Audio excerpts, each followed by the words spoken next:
What's up? This is Six Leaf Clover of Fire here, and, well, today's a new day, but it's also episode 10 of Down the Ladder. That means we have officially gotten out of the single digits. Forever.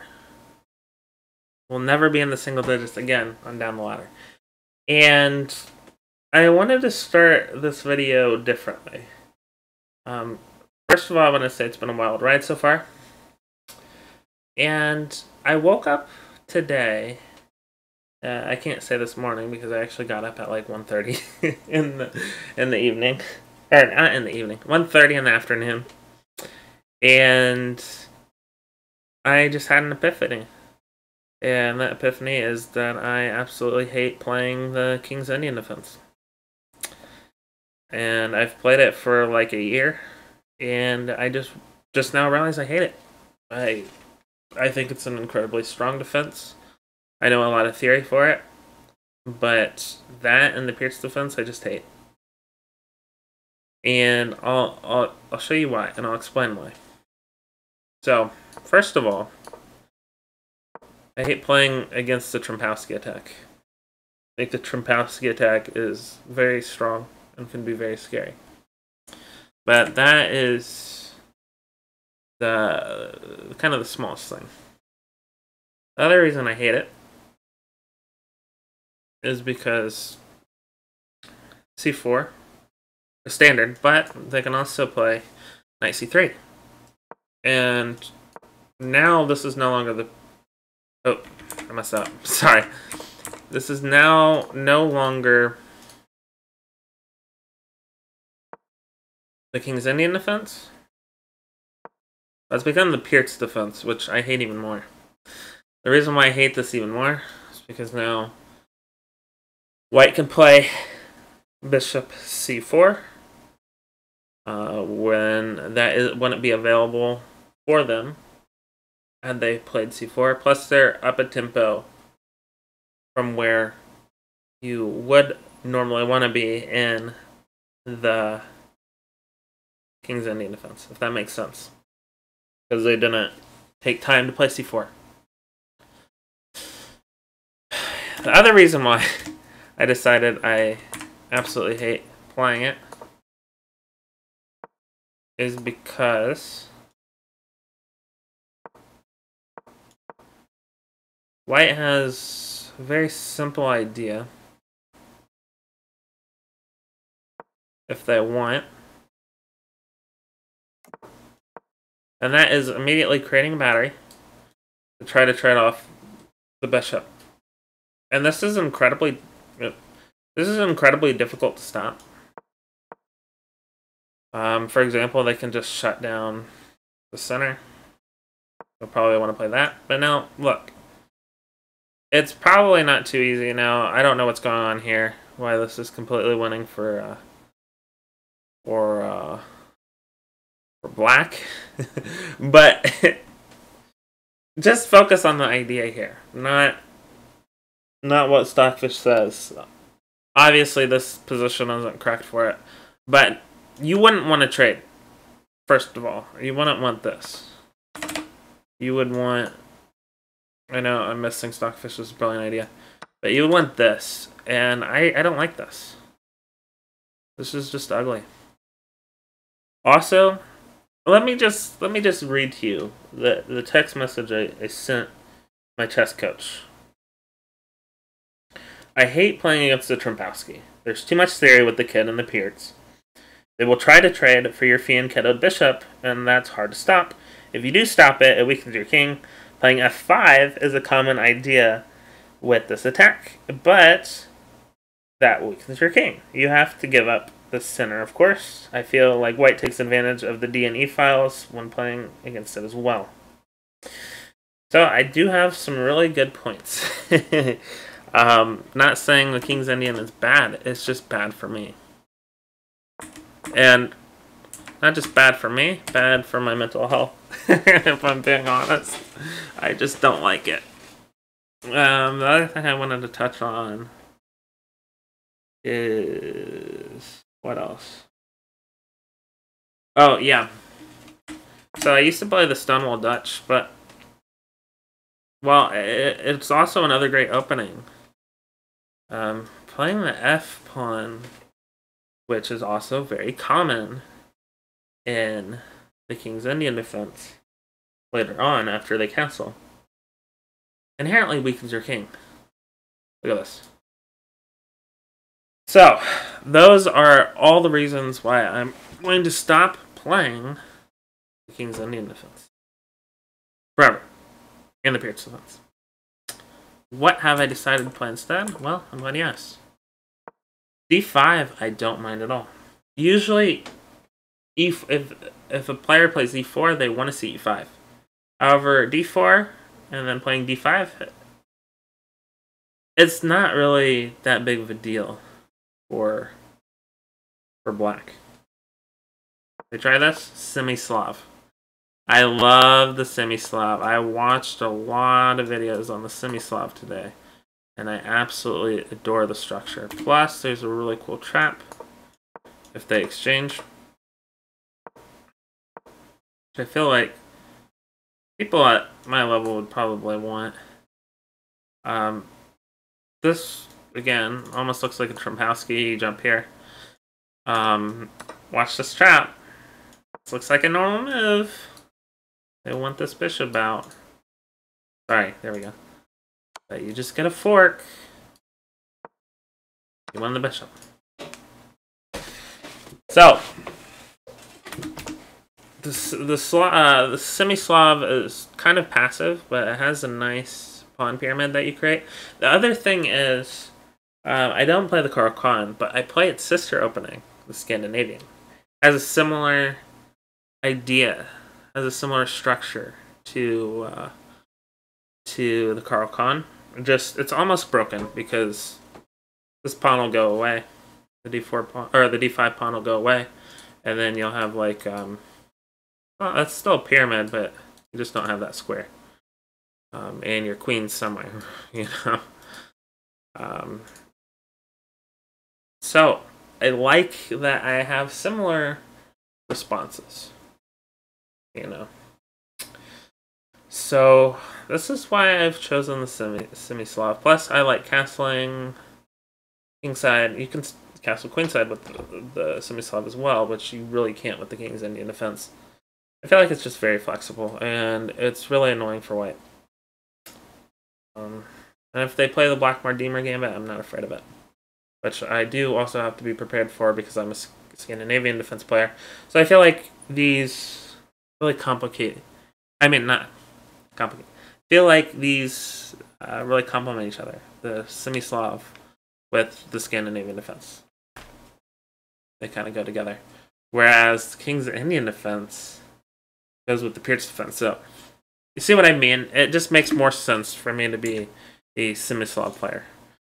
I do want to briefly talk about this game. I did message this person. I messaged the other person I played to. Never got a response. This person said I played well. They're good at playing the Scandinavian. Against it, I should say. I was not expecting this move, and I plugged this into Chess Opener Pro, and I played around with it. You just anchor your knight. Okay.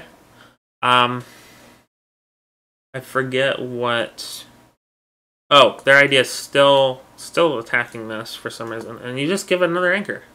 Like they cannot kick it. They're first of all, there's no E4 pawn, and this F pawn, or sorry, this C pawn isn't going to be able to kick your knight. There's two pieces blocking it, so you're just anchoring it.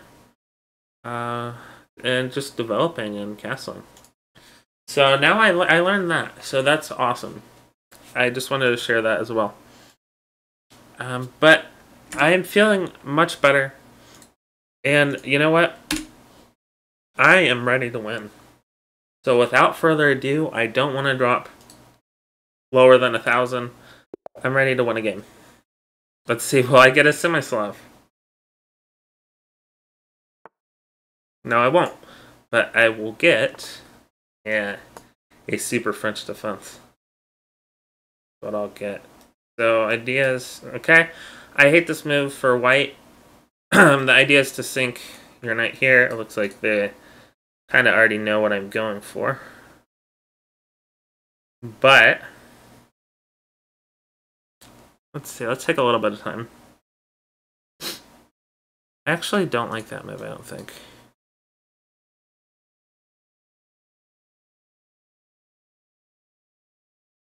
Just jump in. Okay. So if they try doing this, I just jump in. Okay, check. Now I learned that blocking the bishops is actually best. Yeah, exactly. Okay. Now this isn't as good for me. Because bishop's not there. So that was a great intermediate move by my opponent. I wonder if I can just kind of maneuver around. That doesn't look that good, but at the same time, you know what? I really like this because they are going to have to move here, and then I can go.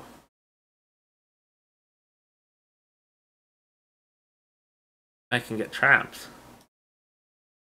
Where do I go? The answer is I can't. I have to be careful. How do I create some escape squares for this knight?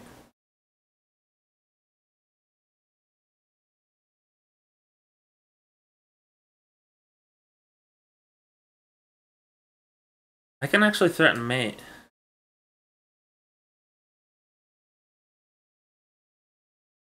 This also hits here.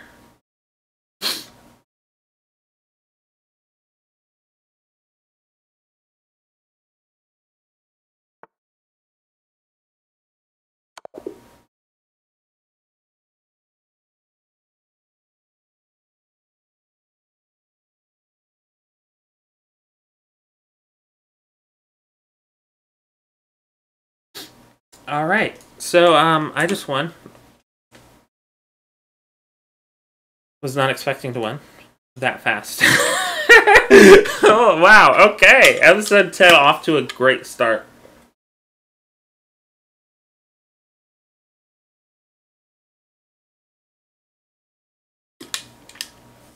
I'm gonna analyze this game. This is the only game I want to play tonight because I finished my tours and stuff around 10:30. Like I said, I woke up at 1:30 p.m. So, as a nurse would say, 13:30 military time.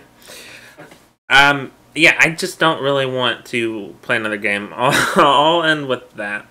I'm not as much in danger of losing my 1,000 rating now. So I almost feel like I should apologize to my opponent. I hope they learned something from it. They played. Again, this is technically the Sicilian defense. It's called the McDonald attack. It's not good for white. Don't play it. I call it the Super French because it's the French defense, except there's not a pawn on e6, so your bishop's free. Very common idea in this kind of setup. I'm not crazy about this move, as I said before, because the knight can still sink in. If they push, then they get forked. There's no way to protect, and then look, this is horrible. Yeah, completely winning for black right out of the opening with equal material. It's really bad. So, by the way, I'm not saying this is a good game. This is a bad game.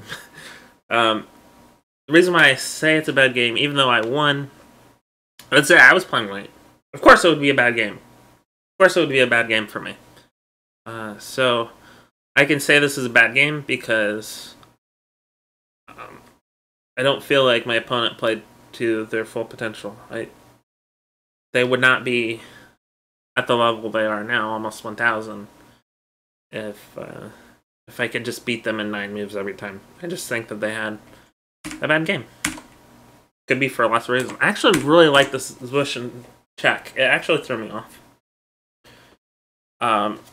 Very clever on my opponent.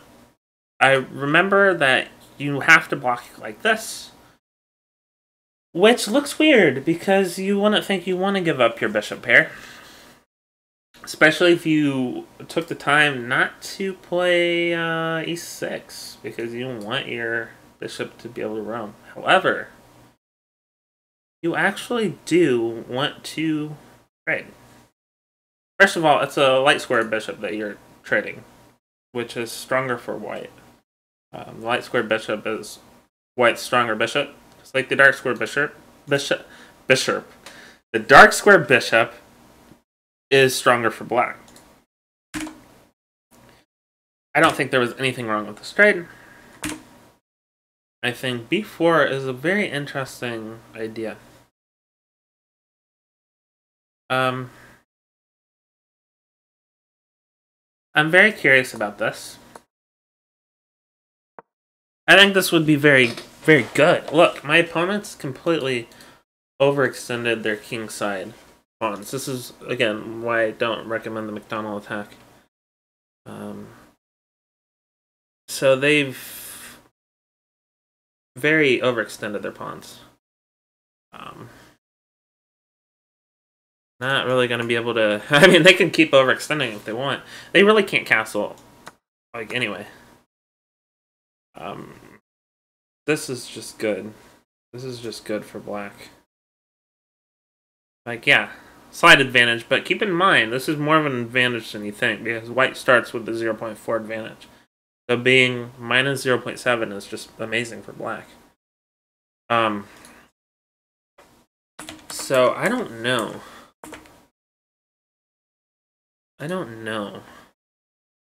The other idea is here. This is also a great idea. I actually played something like this against my cousin. Because what can they do? Well, not much. This would be a mistake. Just jump back. And honestly, I'm still comfortable castling kingside. They really can't take the center.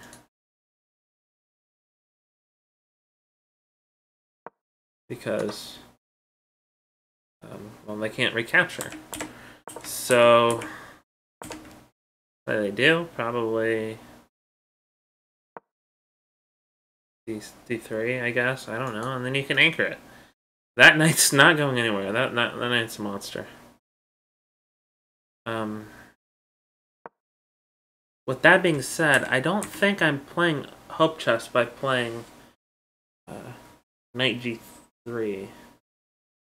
Reason why is the thing is, white is already not castling kingside, but this absolutely ensures that they cannot. Completely taking away. But with that being said, I could potentially run into issues. Because now I would have to jump here. Then where do you go? There's not a place for it. Except one spot, and then it's back here, and then this happens, and the knight gets trapped. So I think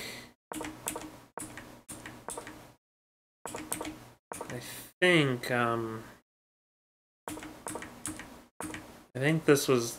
I think queen b5 was actually a mistake. It has amazing ideas. Going for checkmate. Like if that's still checkmate.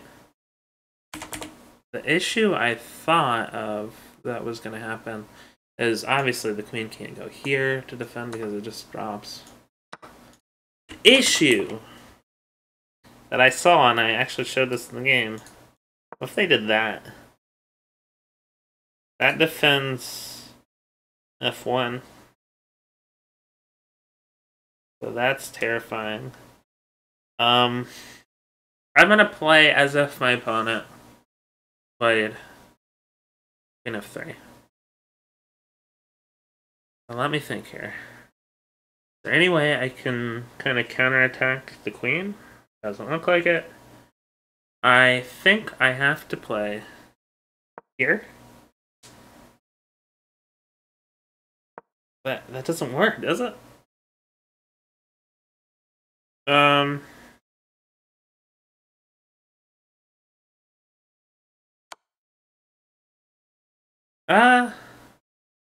That's gonna be hanging. Because well, actually, no, this works. Looks like this works, because it's a fork. Even if they take it, it's a fork. What else? What if this? Well, if that, I think this works.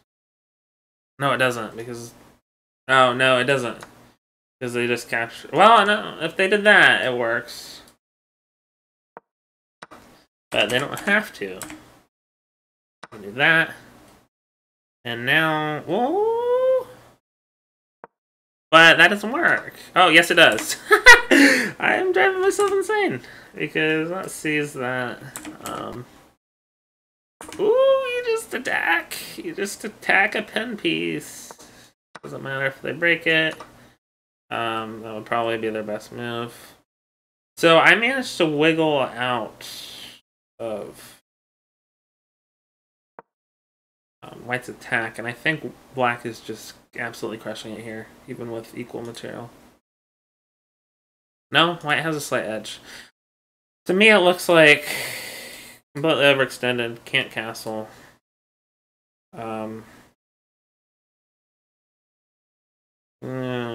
This bishop's awkward, but I can still castle. I can develop. I don't know. It's one of the practical, from a practical perspective. I think it's completely fine for Black.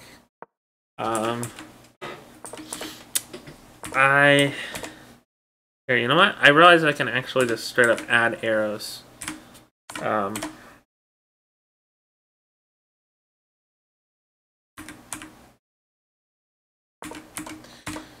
So I'm going to go back and do that.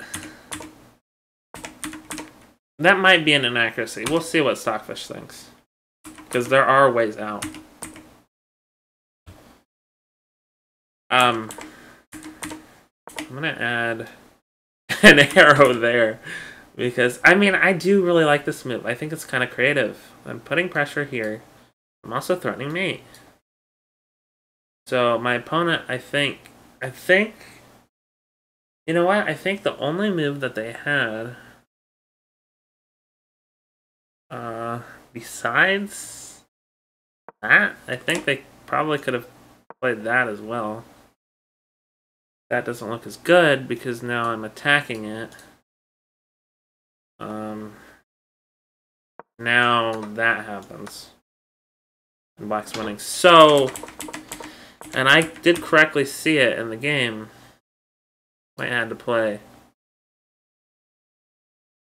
Queen f3 to prevent my mate throw. Wow. Okay. Very quick game.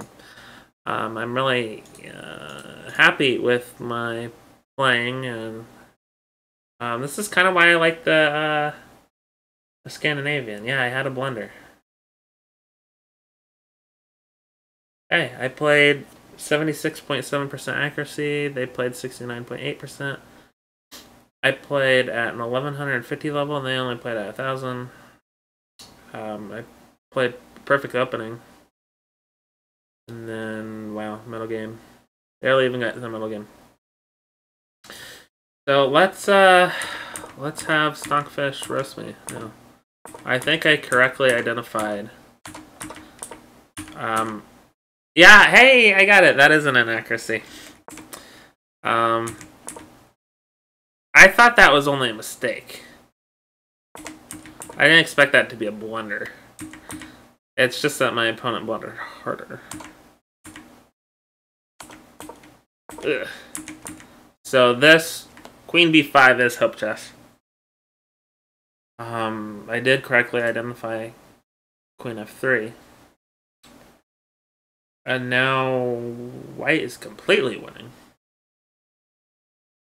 Let's see the line.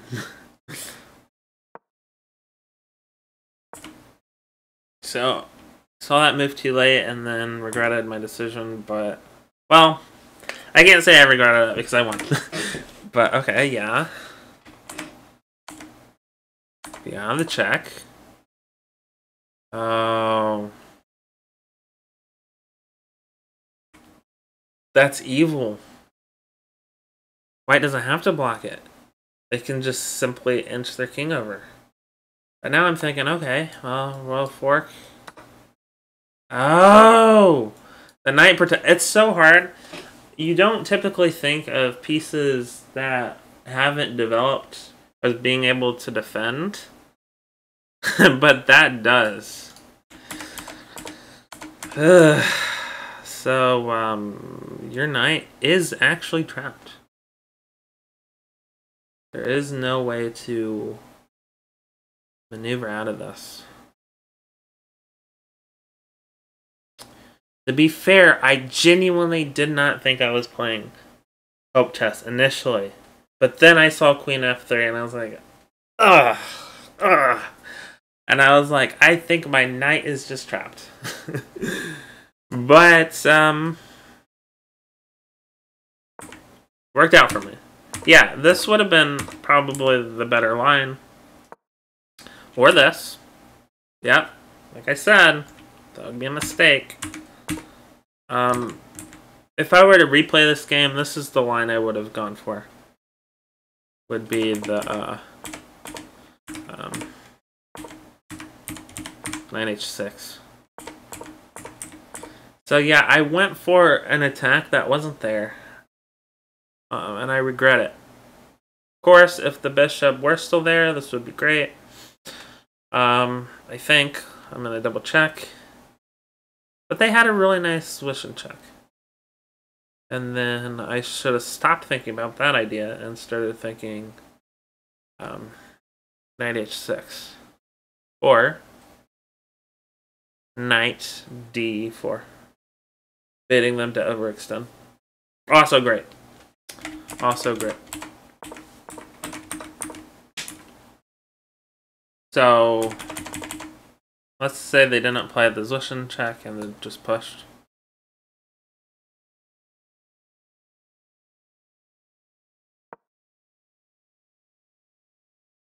Yeah, Stockfish doesn't really like this, actually. Oh, because they still have it. It just transposes. Okay, never mind. So they had it any time. They still had the position check. So I just have to keep that in mind.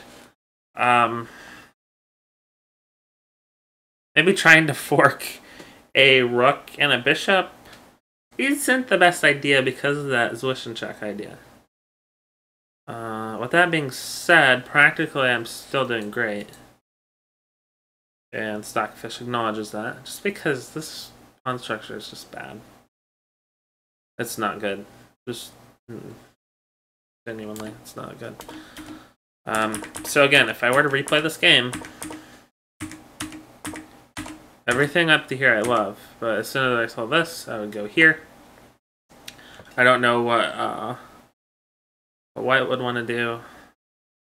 Probably would be a good idea. No, they can't really develop that. They just kick it. Probably this. Allows the bishop out, allows the knight to then come. I would have probably done this. Bishop probably would. Well, but this can still happen.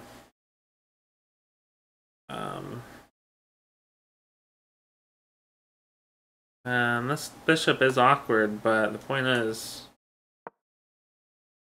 I'm going to be castling. Okay, these are just spur of the moment moves that are just coming to mind right now. I'm not thinking too much. But this would have been a chess game. Stockfish really likes my position here. I do too. This would have been a chess game. You know, if they ever they ever push or just sink in, An outpost here. Very, very strong outpost. This bishop is protecting it. But ultimately, Black's doing pretty good. I can also think about pushing all the way up here and attacking on the queen side, just launching a pawn storm, even. So, yeah, this could have been a very interesting game. Instead, I blundered, and my opponent immediately made a worse blunder. So, yeah. Okay. I think I learned a lot from that game. And not even in the sense that hope chess is bad and that blunders are bad. But just when I'm playing against this, don't go for a fork because of that Zwishen check. Just put your knight here. Go back and forth between these squares, because why not? Let them overextend. Play it like you're playing the Aliakin defense. Allow them... come on. Overextend. Go back and forth. And... Did correct. I played the right move. Blocking. And recapturing. This put my knight on a square I knew I could be trapped. And I did that. And I got lucky and won. So, 1,200 players aren't going to do that. What I'll say. I think the last thing I want to do is I want to do a puzzle battle. I think that would be really fun. I've only played it twice. Okay, back rank. And only once was on the computer. The other time I was on my phone and it was a lot harder. I don't know why.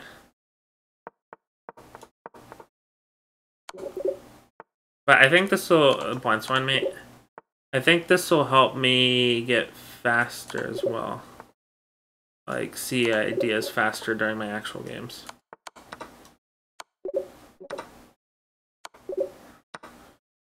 Let's see, what do I got? Check. Mate. That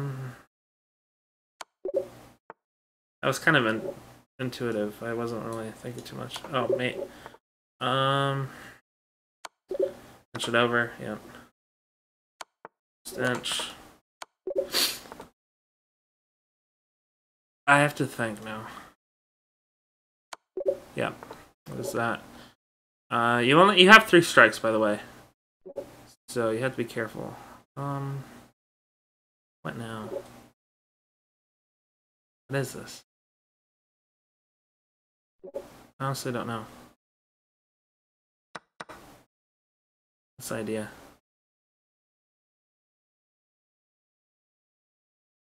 I'm not seeing the idea. Oh, you line up. Okay.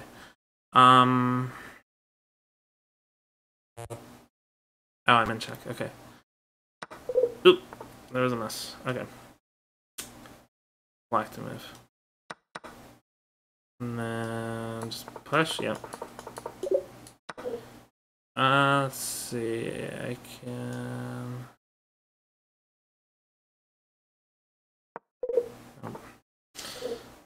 Okay. The best thing is not to focus on what your opponent's doing, I don't think.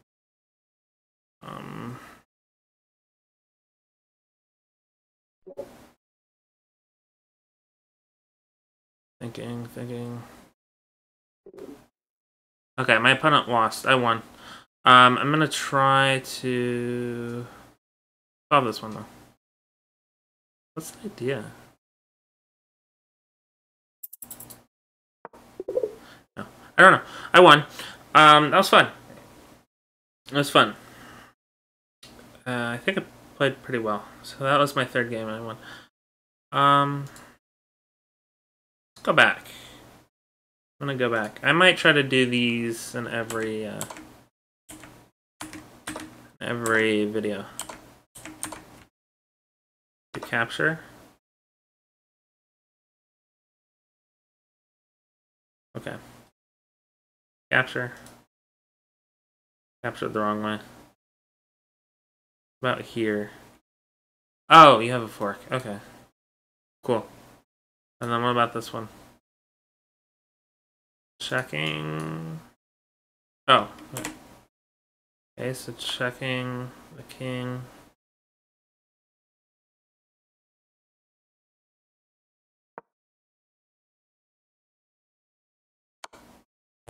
Yeah, and that's me, right? Okay, got it.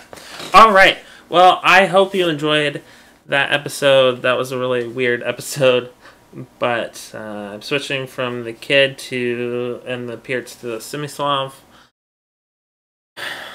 I won because my opponent just played a worse blunder than me, but I actually learned a lot more about how to play in that variation of the Scandinavian. I did a puzzle battle, which I might just start ending my videos with that. We'll see. Let me know what you think, and I hope you enjoyed. Please leave a comment, a like, and if you want, subscribe. I would really appreciate it. Thank you very much. That was episode 10 of Down the Ladder, and I'll see you tomorrow. Peace.